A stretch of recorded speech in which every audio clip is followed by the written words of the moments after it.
because there'll be Yes. comments if you want. I mean, there's comments. If you look to the right side of the screen, put your cursor over there, you'll see something that says comments and reactions, and that'll be from all the different platforms. Okay, now we're getting down to business. It's been a while. I need to get that music thing fixed, though. Because we use it for. I'll get the audience to see what they say. Hello. That's strange too. All right, what do we got in here? 12 people. They're coming. All right. Yes, I have a friend. Yes, it's showing up. Yeah, it's out there. We got 16 people in the house so far. Hey, can somebody in the audience tell me if you can hear this music clearly? Anyone in the audience, if you don't mind, before we get started? Ernestine, can you hear this music clearly? Lynn Marie, can you hear this music clearly? Facebook user says yes. Hey Jennifer, I got your email and I'm going to message you. Okay, thank you. Perfect. Everybody, by the way, just a couple of Soulogy announcements before we get started. How's that? If you haven't been to SoulogyNetwork.com, please go. You don't have to subscribe to look around. We're going to be offering so many things that it's going to be an offer you can't refuse. $12.12 a month or $144 a year. We've got 20 shows now, 21 shows, including SouLSPEAKS 5D. 21 shows, and we got about another 20 or 25 that are coming. So if you would like to produce your own show and come join us in this small mirror of the universe that's reflecting its qualities of adding frequencies to an ever-expanding vibration, please send me an email to SoulogyNetwork@gmail.com. That's probably the best place to go. All right, so we're going to get started with a friend.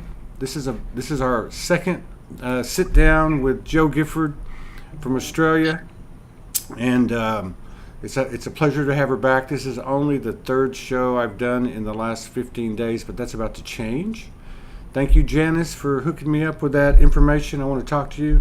But yeah, so we got Joe back on. She reached out, and we were pretty busy, but I said, yeah, let's do this again, because I remember the energy of the first show was very good. So it's great to have you back, Joe. It's good to see you. I think it's probably been 4 months, 5 months? How long has it been since we talked? Actually, it's been 8 months. 8 months? Jeez. Oh, well, I knew it was this year, but for some reason I'm thinking it's like only 6 or 7 months into the year.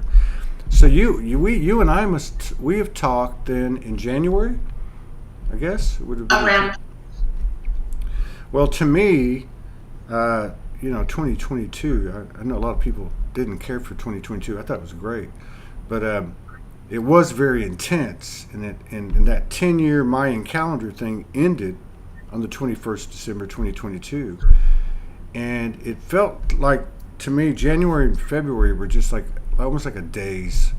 It was just like a hazy, and then March 1st, everything kicked off. On March 1st, I saw that we'd be seeing all these stargates, and just I was given the guidance to get off social media and start the platform, which we did on 10 days later. And then it just seems like March, April, May, June, all had like the same cyclical nature. July even, but it seemed to be more pronounced. And August was a humdinger, to say the least.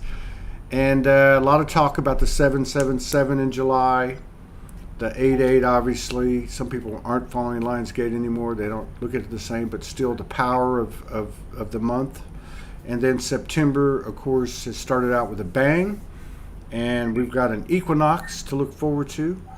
And so, yeah. Well, how's it been for you? Has it just been a smooth ride the whole time? I think I said this before, Todd. I've been on my journey, my spiritual journey, for 35 years. Yeah. So it's never been a smooth ride for 35 years. It's this constant up and down. This is the polarity that we live in. This is what we're experiencing because we're in this realm of duality. Oreti shushakanyat sakabutoshdeштanyat skabatise sukayate yanukaya chatsa. Amburiashesike kukareti sa ujeshashiana mukea bu atishena. Indariashesike kukeya ba utushtashtanya sakabetenya.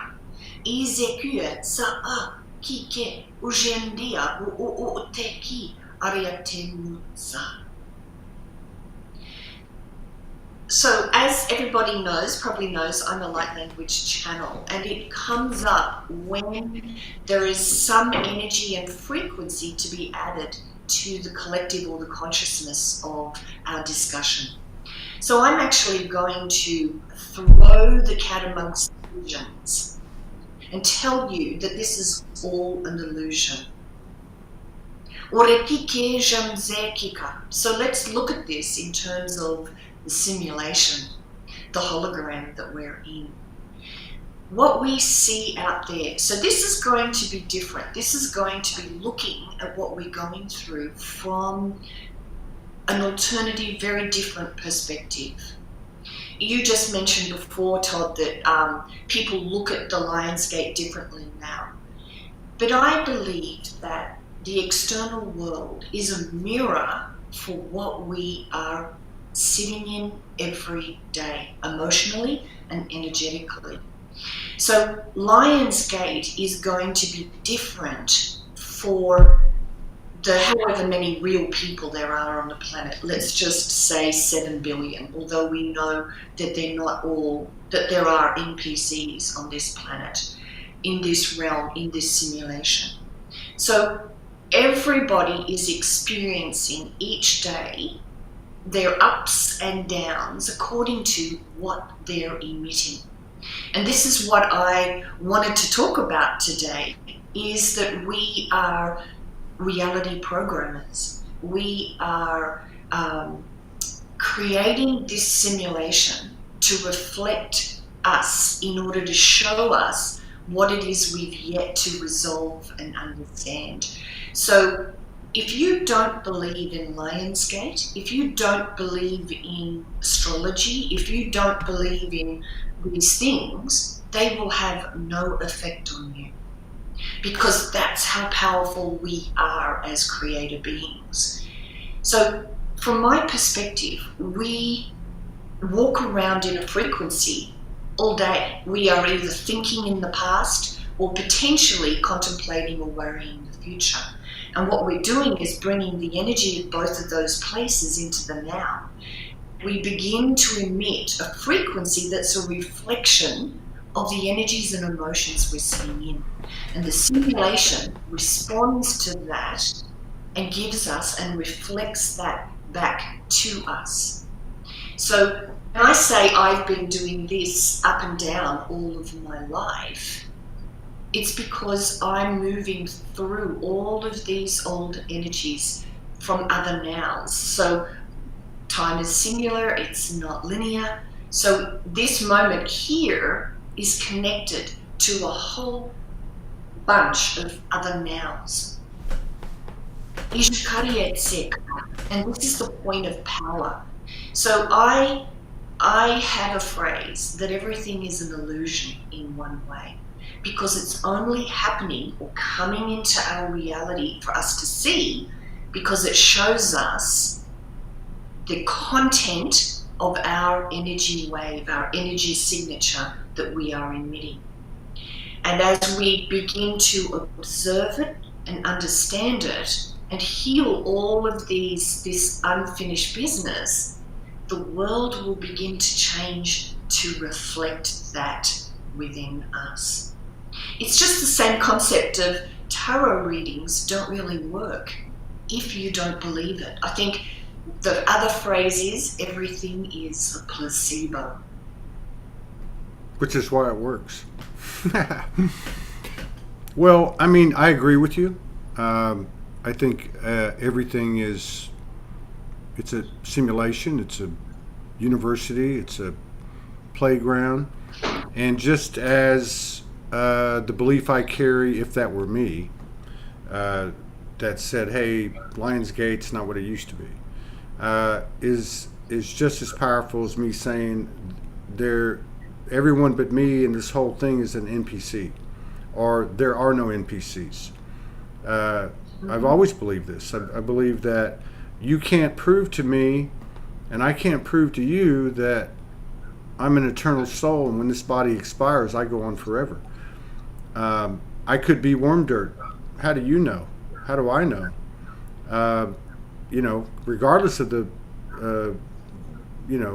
divine episodes that you've experienced, that I've experienced, interactions with beings from other dimensions and so on. But what I do know is you and me and everybody here has experienced those highs and lows, has experienced the human condition, and there is something, apparently, there is something that seems to be happening around this world the last 10 or 12 years, and more for some people, that's really escalating and expanding.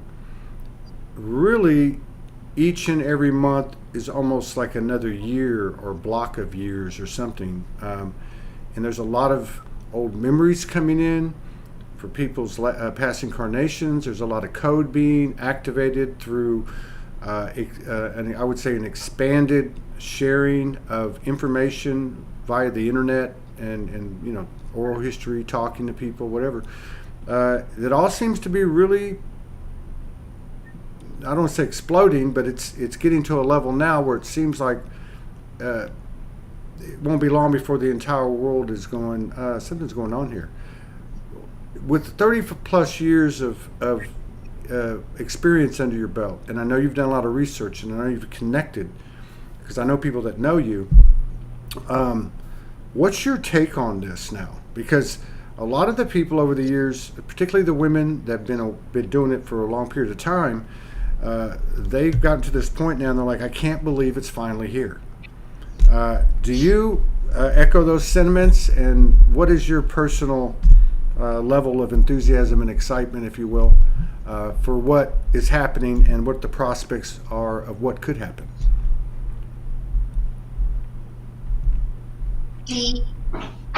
The fact that everybody is waking up, and you are seeing more and more around the internet people asking questions about what is the reality, what are we experiencing, do we have free will, all of these sorts of things.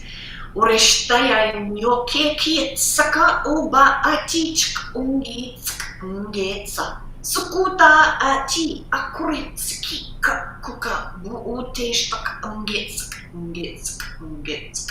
unzikat ashtevishtek uuteki anyaka senta.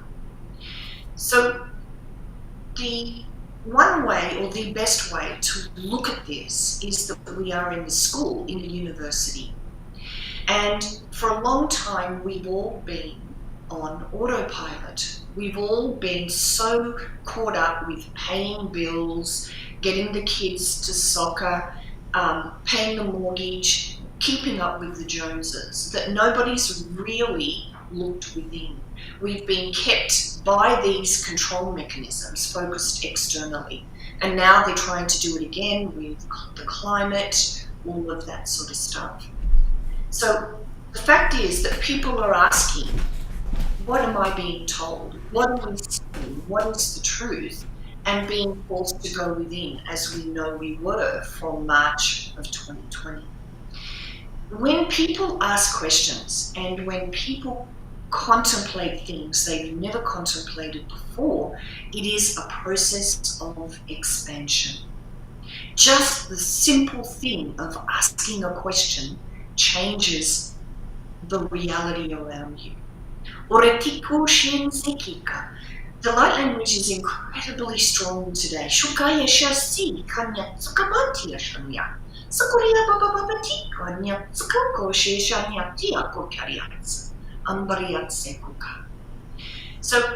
I was told 30 years ago, that this moment was coming.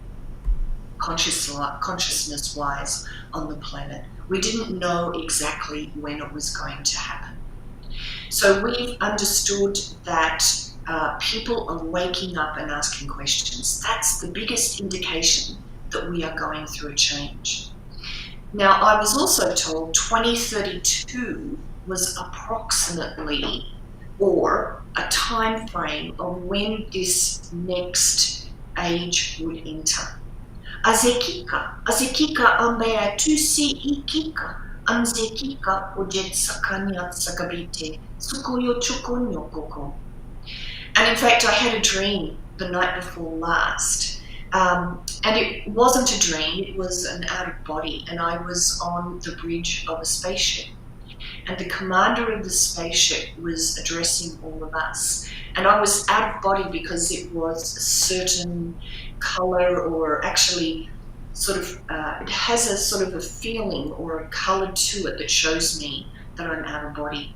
And we were on the ship, and the commander was saying, this is the final push. The final push. The final push.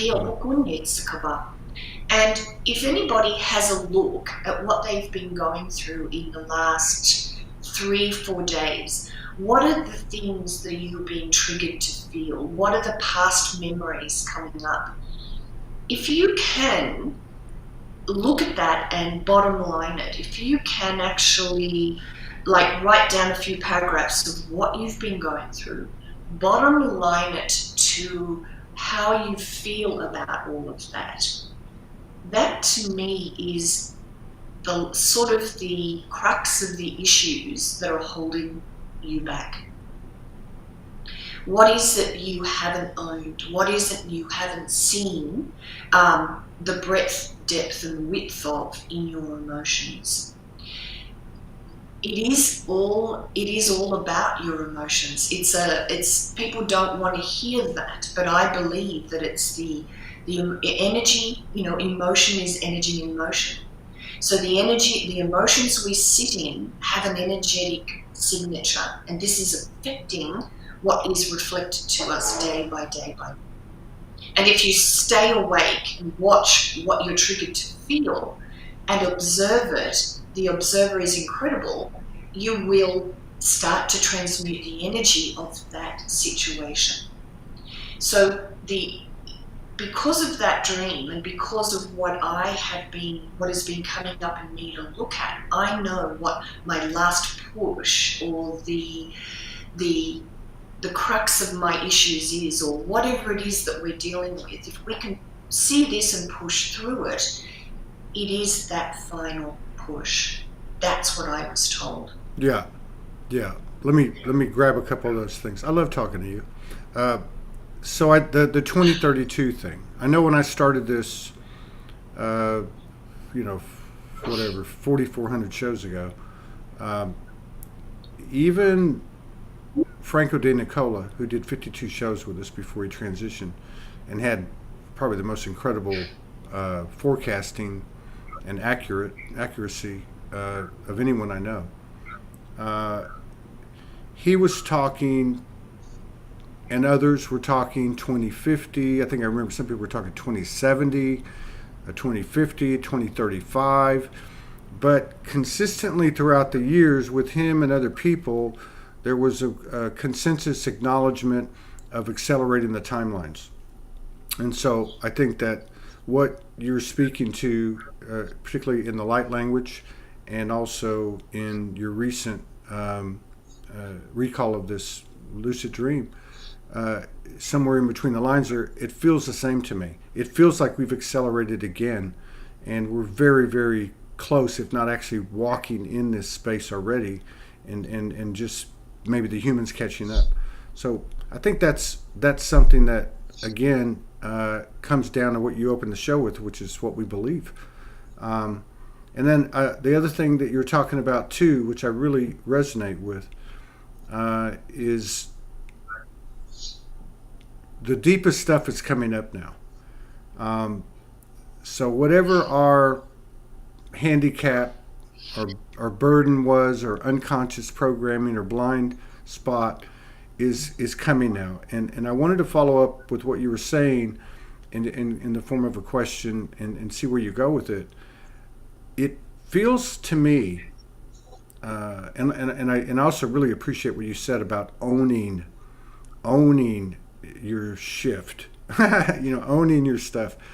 But it feels to me, and maybe I'm not correct on this, it feels to me like we've reached a space where we know what's going on with ourselves, and more than most likely we do. I just, the unconscious part of it, there's just too much collective awareness, and like you were saying, it's more and more people are asking the questions. So I have kind of a double question. One, do you feel like we're scraping the bottom of the barrel in terms of our personal programming and being given an opportunity to clean it up? And and the second part, I'll remember in a second if you want to go with that one.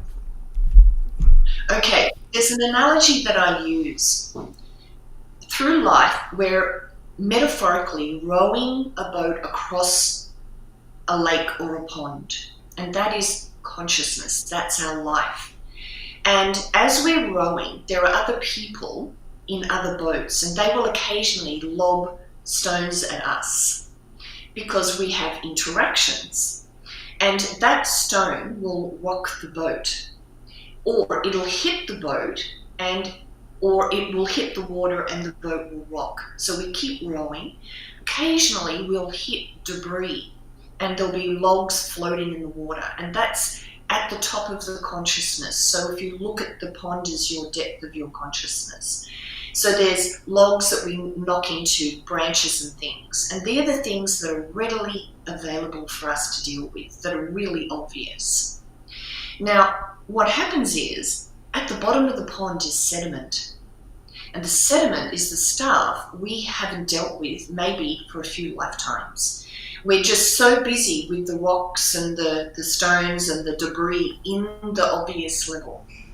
Now what's happening is this energy increase that's coming from numerous places, externally, internally through our heart space, as a collective as we rise. What that is doing is stirring up the sediment of the pond.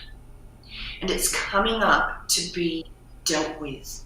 So yes, people are finding what it is that they haven't been able to deal with previously for numerous reasons. Either it's scary, or it's just going to disrupt their life too much, or it has a lot of, say, trauma attached to it. So It's very much on the back burner. So yes, this is exactly what is happening. Now the other analogy I use is the wagon wheel. So here's the hub of a wagon wheel, and you've got spokes out in all directions. And if you were to see them like energy cords, and at the end of every one of those spokes are another lifetime that's connected to here. So here and now, you might be dealing with victimization. So what happens is every other lifetime where we were dealing with victimization and never owned it, never understood it, never gained the wisdom of it, is all connected to the now. So this is the sediment. It's not just what we're dealing with here and now. It's connected to lots of other nows. And as we begin to deal with the sediment in this place, we are healing it in all of these other nows at the same time. Right. So that's why it can actually be overwhelming. Yeah, and I think that's a lot to ask. I know I have to remind myself. I guess, for me, compassion means no judgment.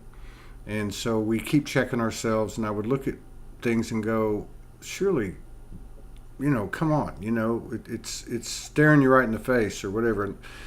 And then I would have to go, wait a minute, they might have what you're describing. They may have this type of trauma pattern through generations and incarnations that I'm not familiar with, or that I already overcame, or whatever the case is, and to be open to that. And so as a result of that, I've been able to and I'm sure other people have, look at many things for the first time with 100% compassion and go, wow, I don't even understand all that, but I know we're all going to get to the same place. My second part of that question was, do you feel that the collective energy or the collective awareness is at such a point, or soon will be, that literally bringing something, becoming aware of something in self that you're not resisting is transmutation? In other words, once we figure it out and go, oh, aha, and then it's done. Not and that like maybe a year ago, 2 years ago, 5 years ago, we had these processes and modalities that would create an intent and a focus to understand and transmute. But for now, it happens instantly when we own it, when we become aware of it and own it. Period. End of story. How do you feel about that? Is that something that you resonate with, or? Absolutely. We, your audience, I'm sure, are people that have been interested in an inner journey for a long time. Yeah. And Oreshushe zikindi kikoye tekanya sakabati shtenno kaya babote sakaya. Sakaria shesun zakaya tsakuba utishan zikikaka. Idoria shekika boreti amaya tea so kia baati shenakaya tsekuke. Handia shtekoge. Asakaria sheshasha sekembi ekikubianaka. So with my modality is I'm an inner child healer. And what I do within my modality is I show people the autopilot. Most people, maybe not so much your audience, but on the whole, most people are on autopilot. They are in their head, connected to what they're really feeling day by day. Now, as you begin to do this inward reflection and understand your emotional triggers, when you have compassion for them, as you say, you begin to look them in the eye, and looking them in the eye bravely begins the transmutation process of the energy of that issue. And it's like a muscle. It becomes something that we can do quicker and quicker and quicker. So you're right, as we become comfortable with diving in momentarily into what we're feeling, here I am, I'm being triggered to feel this. I know that it isn't the truth of who I am. It is my conditioning, it is my programming, it is my unfinished business. Who I am is the traveler.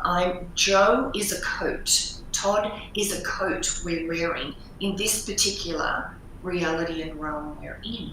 But the truth of who we are is this being that has been all things, right, all aspects of reality. So yeah, it gets, as we begin to understand the autopilot, disengage it, then when we are triggered, we know immediately not to knee-jerk react. We go, I see the past is here on me, in front of me, and I'm going to do something different this time. I'm going to love it. Yeah. I'm going to feel compassion. Yeah. And then to develop, because you still see some projecting going on. The lightworker communities are so good for reading the energy, because we're not always at the same place, always at the same time. But you are, to me, I can see and feel in the field there's less. There's more self-internalization and less externalization. So when these triggers come, we've at least caught ourselves and go, okay, I need to go in a room by myself and close the door and start there and get that event or that thing or that person out of my head, and deal with this, because like you said, the message is for me, and it's probably much deeper than just this life, So yeah, that's a really good perspective that you have. One of the other things that comes to mind is that, oh God, I lost it. This is where the 5D brain and mind separate, right? But it was something that people have been talking about in regard to the stage that we're at. Oh, I know what it is. So this came through a sister, a beloved sister, a few months ago. Franco came in to her space, and they went traveling together. I also heard it from 3 or 4 other people in the last few weeks, and that is that. I just forgot it again. Well, let's just keep going. I'll remember it in a second. Oh, I know what it is. Okay. The statement that it's here, it's upon us, and very, very soon you're going to know the truth. Everyone's going to know the truth. And that everything is not what you think. Now, I heard it once, and it kind of resonated beyond just the words, the surface of the words. And then I heard it again, and I thought, wait a minute. This thing is really upside down. Not in a bad way. But, like, it just gave me the impression that the vast majority of what we think about, what we talk about, what we do, what we think is important is not even going to be an issue. It's just like almost like somebody just takes an eraser and erases everything. And the only piece that's left is really what you're talking about, the self-introspection, the meaning of our cumulative lives all coming into one summary life, something like that. But do you feel like that there's going to be that drastic of an awakening that will include everyone, even those that are in these circles? It's interesting because in the last few months, I have had experiences of the rug being pulled out from under me. That everything, and it's happened maybe 3 or 4 times because of certain things that have happened in my world. And when I say the rug is pulled out, I have experienced having nothing to grab hold of as reality or a truth. Everything, and metaphorically, I'm floating in nothing. And I feel the reason that I've had this experience is because there are going to be a lot of people whose rugs are pulled out from under them, and they have nothing to hold on to.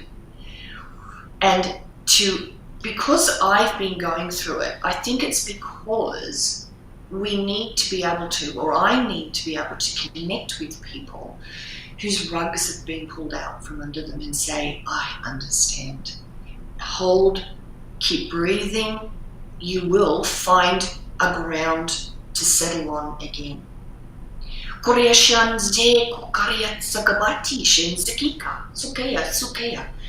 I'm going through that. I've been through that of just being numb.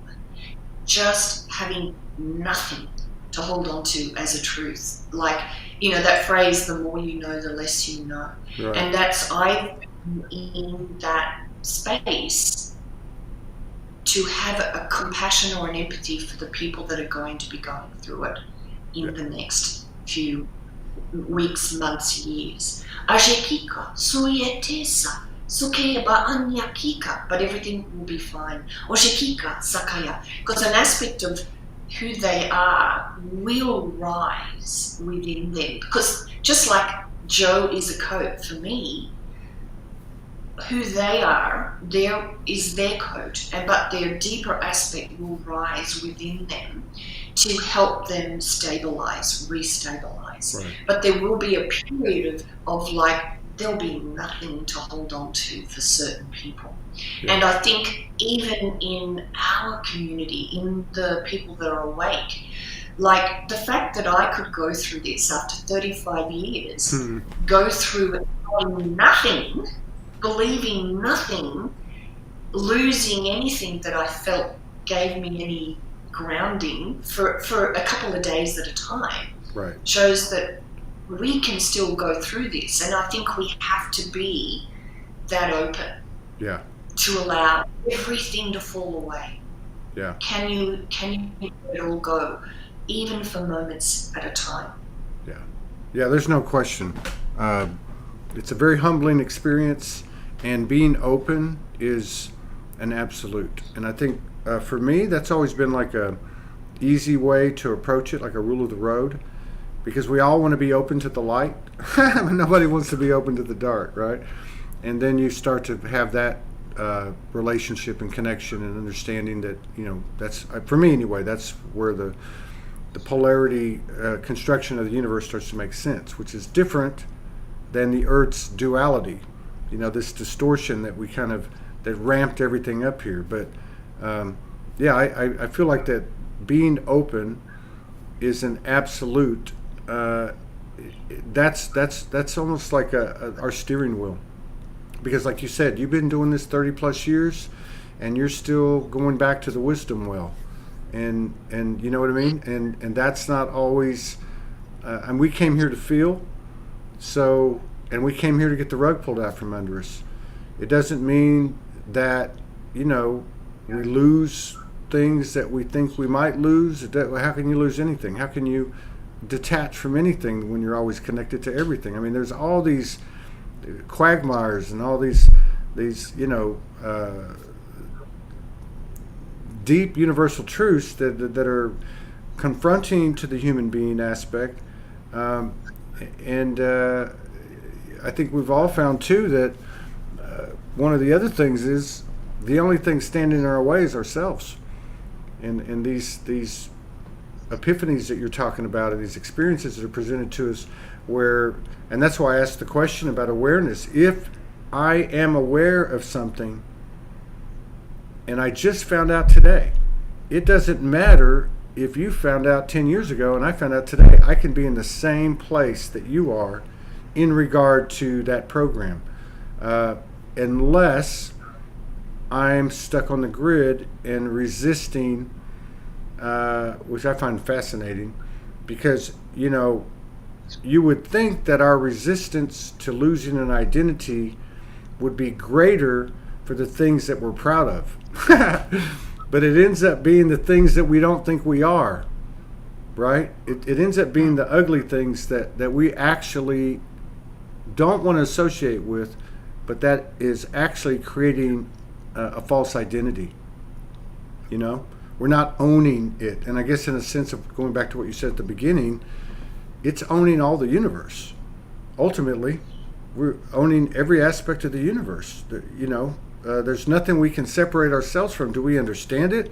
Not necessarily, not all the time, but that's another thing I think that's happening. I'd love to hear your comments on this, especially somebody who's been in the game so long, is do we have to know? Is it serving us to narrate and report every step of the way, or is that just another walk in the plank, slow death of an identity that we haven't let go of? Are we supposed to be in what I would call like a clear mind, meditative kind of state, versus all of that stuff that we've had going on all this time? I think the thing is, the word is balance. Because because we live in a world of polarity. So here we are experiencing everything from the good to the bad. And we've lived all of these various levels of good and bad. Ore shikongi kabati seki ikikoka achikatsan sekika kanyatsaka karyachiko oshteshto konyaka bo ote sikika aritishe sakayatsuko uje shanyaka. So the idea is to really be neutral in a way to all of this. To understand and have compassion for this end of the spectrum to that end of the spectrum. So when we're talking about being in the head and knowing all of this stuff and living in this world, as opposed to being in the heart and being oneness or love or that higher frequency, I think at the moment it is about a balance between the two. Because you can't, if you are wedded to either end of the spectrum, it will be, your journey out of here will be harder. if you think that being, omming and being in a meditative state is better than engaging with this world, you are in a polarity. You have to love being within as much as you love the world. It's a thing of balance, I think.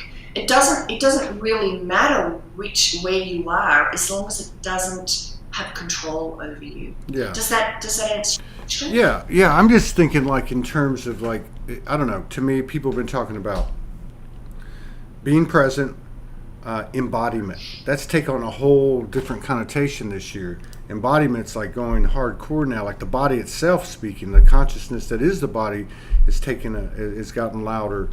So many people are eating differently, and their sleep cycles and this and that, and of course a lot of shaking up going on. But what I meant was more like what you said at the beginning. If I get up from this show and I go about my day and walk down to the market and go get a coffee, I guess what I'm saying is the awareness thing. We think, or I'll just speak for myself. I would have thought that the expanded awareness was all of this esoteric knowledge and all this historical evidence and all these things, right? When actually it's starting to really feel like the awareness is about me.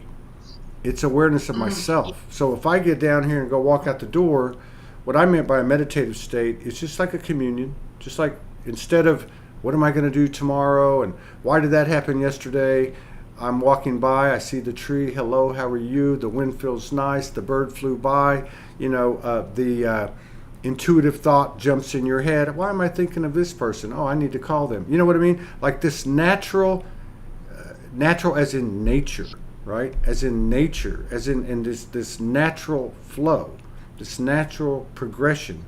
And that to me is really exciting. Now, it didn't make a lot of sense to me at first because you got all the multidimensionality and the divine episodes and the channeling and the transmissions and all these crazy cool things happen, and you would think, oh, that's what it's going to be like, but I almost look at it like the gods are laughing, because every day I realize there's one other thing that's coming to light, and that is that you're not going to get away from being human. This is it, right here, right now. The way I look, the way I feel, my hair's falling out, the whole 9 yards. This is it, right here. But this is the unlimited potential that is me. And who's to say, back to what you said when you opened the show, who's to say that I'm not healing myself? Who's to say that I'm not going to grow younger?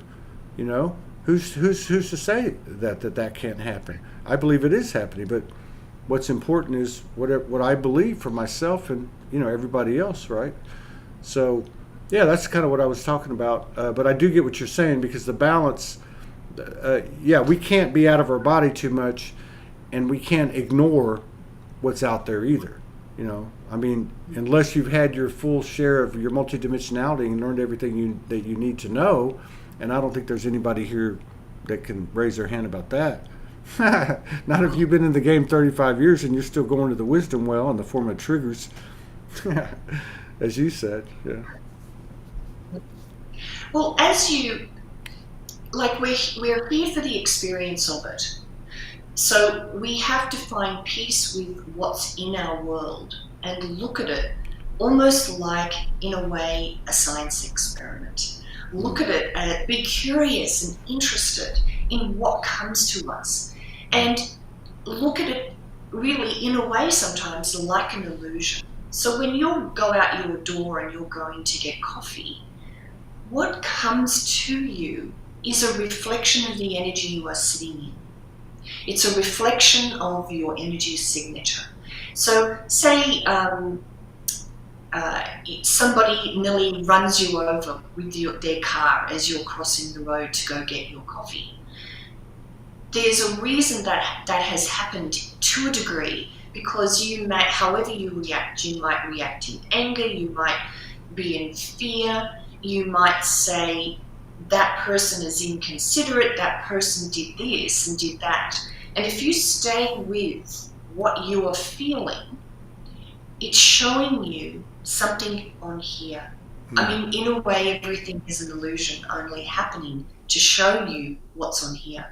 And the situation is, what's on here on our energy signature is a build-up of everything we've been through in this realm, good and bad. But the stuff that's on here that's heavy and dense, like fear or anger, judgment, greed, envy, that's what's holding us in this place called 3D. Right. So as we walk through our day and things happen, somebody cuts us off in traffic, somebody disses us at the supermarket, a boss will say something that, you know, crushes us because they're not acknowledging our work. It's all an opportunity to be shown what's in this that's related to this realm of 3D. So it is sort of all about us. We are the center of the universe, the center of our reality. And as we begin to heal these dense things, heal these things that are at the end of the spokes, what will happen is we will begin to rise in our frequency.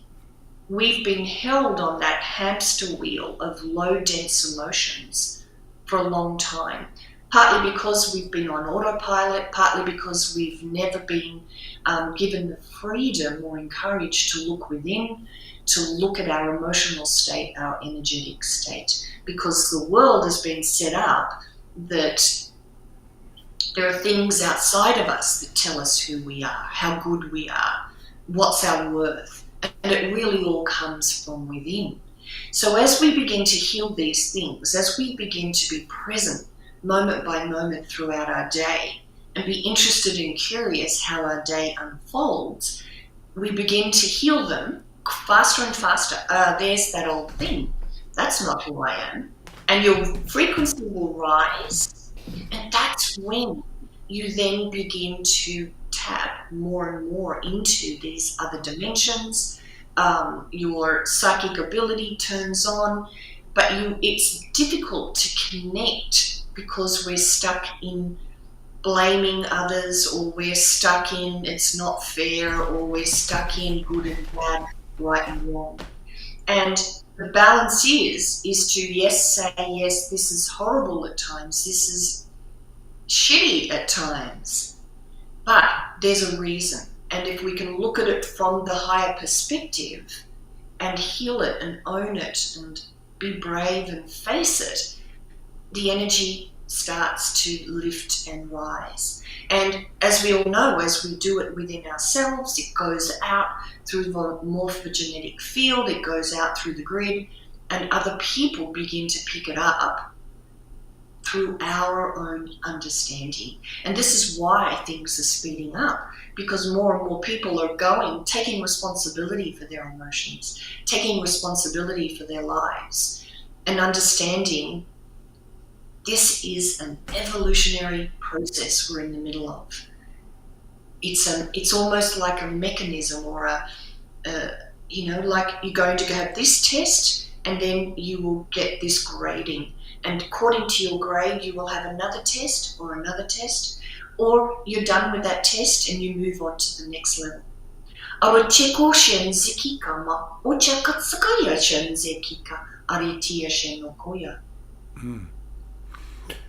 One of the things that seems to be in our face, more and more every day, is, and we can say anything we want on this platform, so we can talk about whatever we want. They can't hurt us. And that is really speaks to walking the talk to points we probably never even thought. And I'm talking about compassion and no judgment. I'm talking about having a perspective of seeing this experience from the high vantage point, from the vantage point of the soul, from the vantage point of the multidimensional. And that would be these things, and I'll just name a few, like the thing in Hawaii, other fuckery of that sort. COVID, vaccines, and I'm not saying anything. Everybody has to make their own choices. I'm just saying examples that created fear, confusion, etc., etc. How do you approach these things? Child trafficking, sex trafficking, etc. How do you bring those things into equilibrium, if you can? How long have you been able to do that? And was there a way that kind of worked for you to take on those tough subjects and maintain your neutrality? A couple of things to answer that question. Itukoreshten kia tsakabatishin sikika katsuka ashtestanya tsakabayatina. Inkayo chat sakoyo denia tukoyesh takaya tsakaba amuteshtekenya kya tsaka. Handi kia tsukuya chikanya tsakabababati she shashyanaki. Handereshi yakuya tsakama. Oreti yane kia bayo nukuya tsakabo utoshtanya. Sakaria she sanyaka. Sakaya ushenya tsia kuya tsaka. Areti shenya tokoria bobobotekea shenzia kaya sakaya nakuka. So the two things. When there is, so let's look at the child trafficking. When I found out about that, and honestly, I didn't find out about that until 3 years ago. I knew a lot about the World Health Organization, AIDS, the Illuminati, the wiping out 2/3 of the population. I've known that. I read Behold a Pale Horse when it first came out. So I've sort of been a truther and a person on a spiritual journey and a prepper for many years.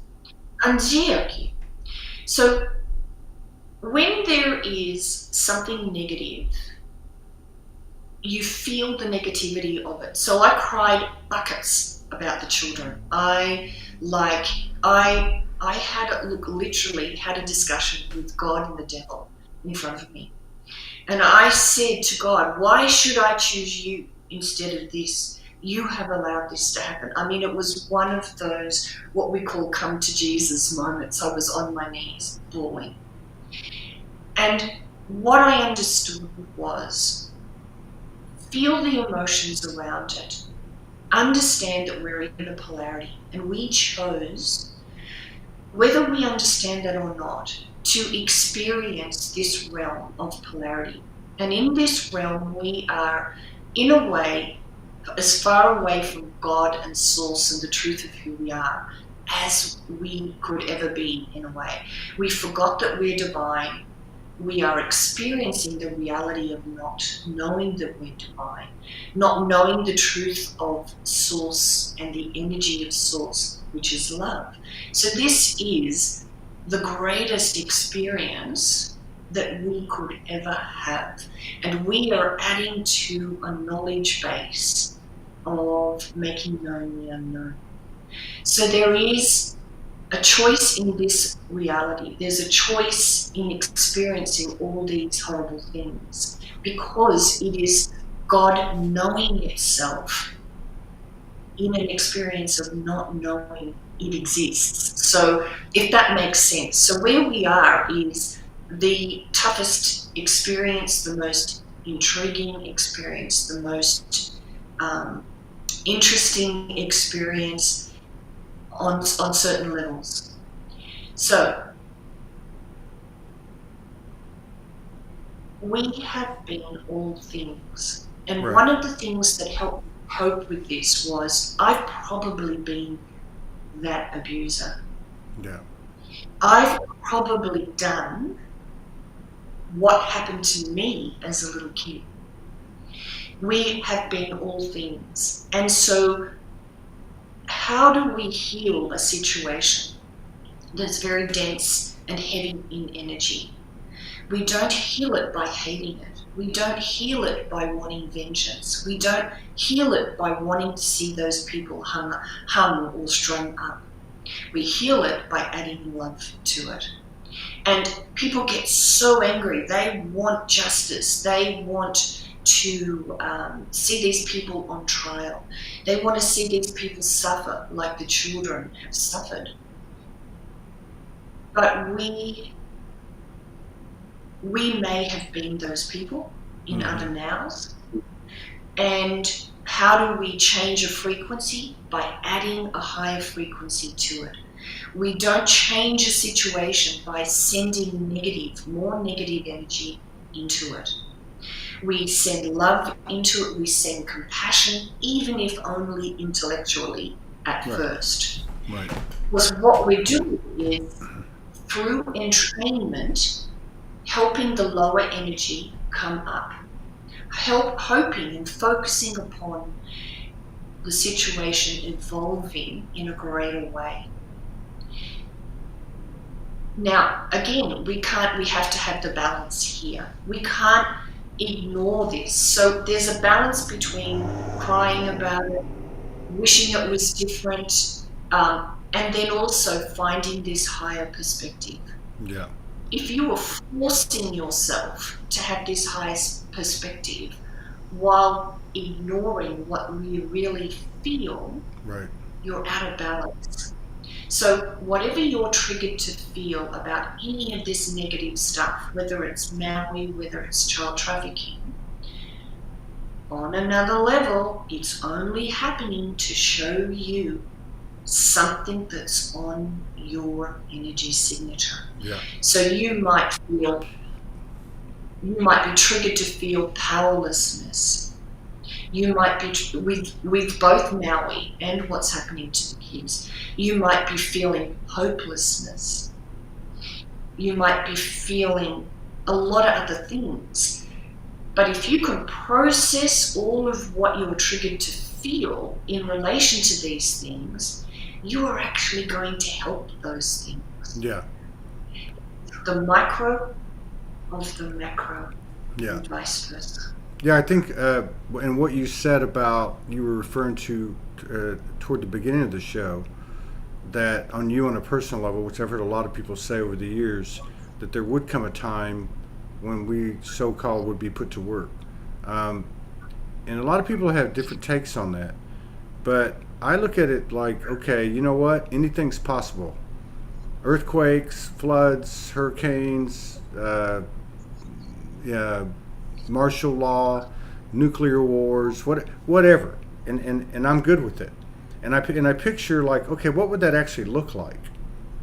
And I see people like all of us who can stand in that fire, so to speak, and walk out there and literally be in neutrality, be in the light, be illuminated, be themselves, see it for what it is. Like I even remember having a memory like this in Atlantis toward the end. And I don't think I was incarnated. I think I was a guide for this friend of mine. And I remember holding that space. This was a few years ago. And I remember her telling me, I remember that too. I guess you know how sometimes people have a mutual experience. But yeah, I kind of see it like that. So these things are coming out just like all the stuff in us, for us, is coming out on a personal level, which you talked about. What's the difference? There's that macro you're talking about. But the neutrality function is the same to me. Like okay, because first of all, I think that's great advice, because that's what we do on a personal level. Somebody pisses me off, I've got to go from focusing on them to go into the room and going, okay, I'm pissed off. Now they're out of it. I'm just pissed off, and you feel it. You know, this is what you're talking about. So I think what you're saying too, like with your come to Jesus, I use that term a lot too, is a real conversation. You know, some people might go, oh, that's blasphemous. Well, the hell it is, you know, because they're both standing here with me, and they both have made themselves known. And by God, you know, I'm going to be right in the middle of this thing, and I have the right to ask. You know, if I have the right to ask the devil, what the hell are you doing? I have the right to ask the other side, how do you allow this? You know, so I mean, it's all really the same, you know, the same kind of process or equation or presentation that's given to us. But yeah, I think what you're saying is essentially to practice the same thing at a macro level with global issues, or however you want to put it, as we do with our personal stuff, which I think makes all the sense in the world. Well, on one level, I believe that when disclosure happens, to the degree that it happens, and I don't know what level of disclosure will happen, when people find out what's been happening, or the level of child trafficking and what, the whole adrenochrome thing, it is going to trigger their own inner child wounds. And the reason what is happening to the children around the globe is happening is because we've not addressed our own inner child wounds. It's this macro-micro thing. And that within each of us is a child that experienced things that were incredibly confusing and traumatic in various and lesser degrees. Right. And what do? We push it aside, and we never go in and look at that aspect of us, which is incredibly influential in how our day unfolds. So really, the bulk of the energy that you are emitting is really coming, from my perspective, from your first 7 or so years, because that's the time in our life that this unfinished mission is actually set up in this life for our life plan, our life lesson. So in those first 7 years, what we experience, we absorb as truth. And we can't explain it, we can't define what we're feeling, and oftentimes there's such a disconnect. So here you are, you have a parent that loves you, hugs you, gives you toys, and in the next minute they smack you, and you can't connect those two, you can't rationalize, and it's too hard for a little being to understand that. How can this person do this and this? So what we do is we push it aside, and we disassociate from the emotion of that. So that energy, that confusion, that trauma, for me, is the bulk of the energy we are emitting, because it's the bottom line of our unfinished business. It's what we haven't understood and owned. So when that guy gets cranky with you and ticks you off, who really is reacting, from my perspective, is your little boy who was abused or made to feel bad or whatever when you were little.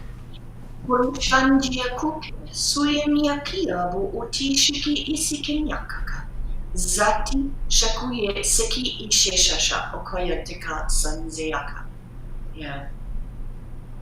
I'm just looking at Patricia Walsh. They need to go home, face the facts, and sit in their own shite. And I really hope they get to feel some of the sheer terror and pain that those poor kids went through at their own hands. Only they can start to climb back to some sort of human existence.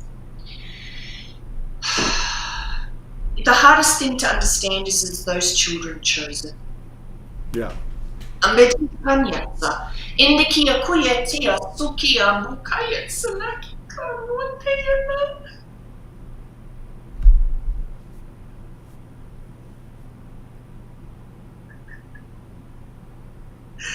Ezukoyatsunje kimiyatsa kanayatse kikanya. Arabia te noishia siakanya kaka sebitiana. Ize tushanya kubotoshte si. Anye kukayat sabatiasa indariashesa abutayane kuka. The anger you feel is the anger about what's happened to you. It's really a mirror. It's a learning, and it's a really tough ask, I understand. And it isn't, not everybody's ready to do it yet. No. We have to embrace all parts of the shadow. Yeah. Well, I've told this story before. there was a lady out of Australia that she was a practitioner, and then about 6 months before we did the show, she started working with sex traffic survivors. And she was talking about one of her clients, and I asked her, what are these people like? And she said, Todd, they're the strongest souls I've ever met. And she told me that this lady who was trafficked until she was 21, then escaped, and then they captured her back 3 years later and escaped again 3 years after that. So now she's like at late 20s. She said that when she came in the very first time, she made it clear from the get-go, by whatever she told her, that she was 100% compassionate to her victimizers, her perpetrators, 100%. Her thoughts were with what made them do that. I wonder what happened to them, right? So, yeah, I think it's tough but we have to remember it's a story. There are many stories. We could go to that degree of charge or extreme polarity in so many things. We could talk about the Anunnaki. We could talk about the Orion Wars. We could talk about so many things throughout just recent history, and really at the end of the day, you know, we need to have our own come to Jesus. You know, we either need to shut up or walk the talk, because that's really what we came for. To me, this is why this term embodiment to me has taken on such a huge meaning this year. It's because it's a full court press, and I believe the challenges are not going to be from, oh, all of that wasn't true. If we can't accept our greatness, because who better to fool you but yourself, right? We designed this thing, right? Mm-hmm. But on the other side of this acceptance and allowance and this beyond surrender, neutrality, equilibrium of polarity, whatever you want to call it, are our superpowers. This is it. I believe we're getting a chance. I'm not saying it's the truth. I'm just saying it's my truth, my belief. This is how I'm going to operate. Any and all things are possible. And I believe that we've been given an opportunity, because a lot of people, Dolores Cannon, Franco, a lot of people talk about nothing like this has ever happened. So what does that mean? To me, what it means is that we have embodied, and we now have all the abilities at our disposal that we have when we go out in dimension and fly around.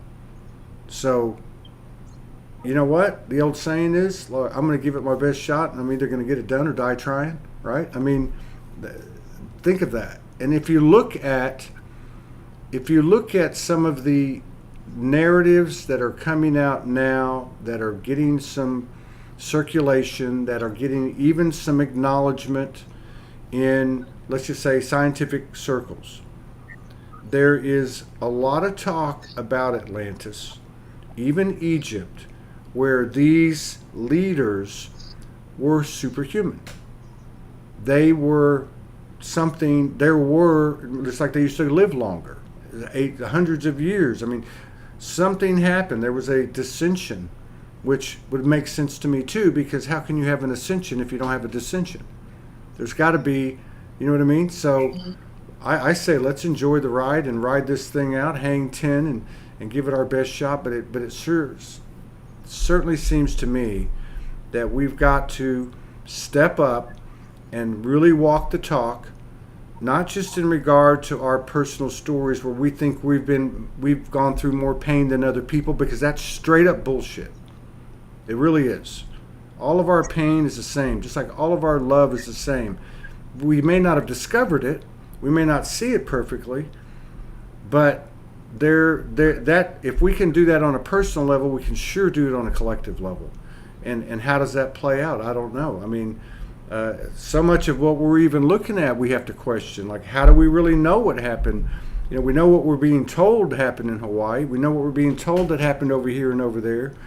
a lot of it just looks really kind of ridiculous and crazy. And again, I think that's the other part of what this energy is doing, is it's driving us back to ourselves. Like, oh my God, look at all that stuff out there. That's too confusing, too convoluted, too distracting. What's going on with Todd? What's going on with Joe? And that's why I love my job, because I get to talk to people. And I believe this is where we're getting the highest code now. Because look, you're 35 years in this thing. And yet, 5 minutes into this show, you're telling us that you didn't tell us specifically, and you don't need to, but you basically said, I'm still going to the wisdom well. I'm still getting my ass kicked. I'm still having to be held accountable.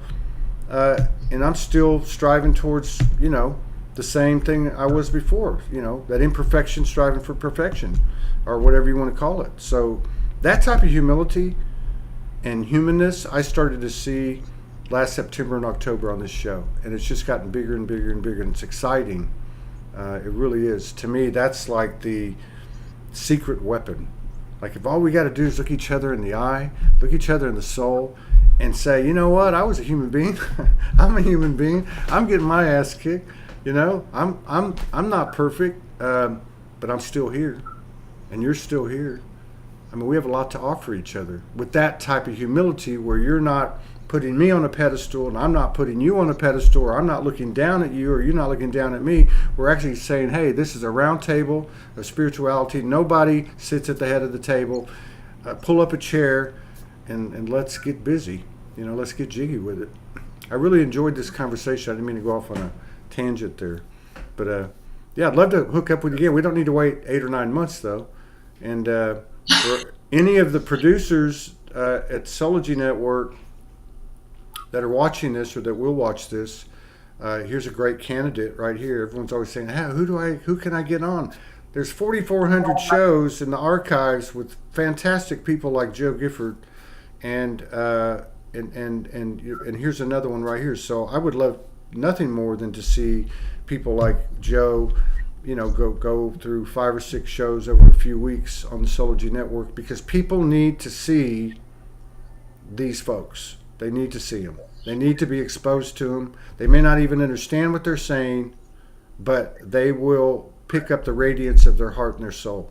Thank you very much for sharing space with us and honoring us with your presence today, Joe. And all blessings to you and your family. Go ahead.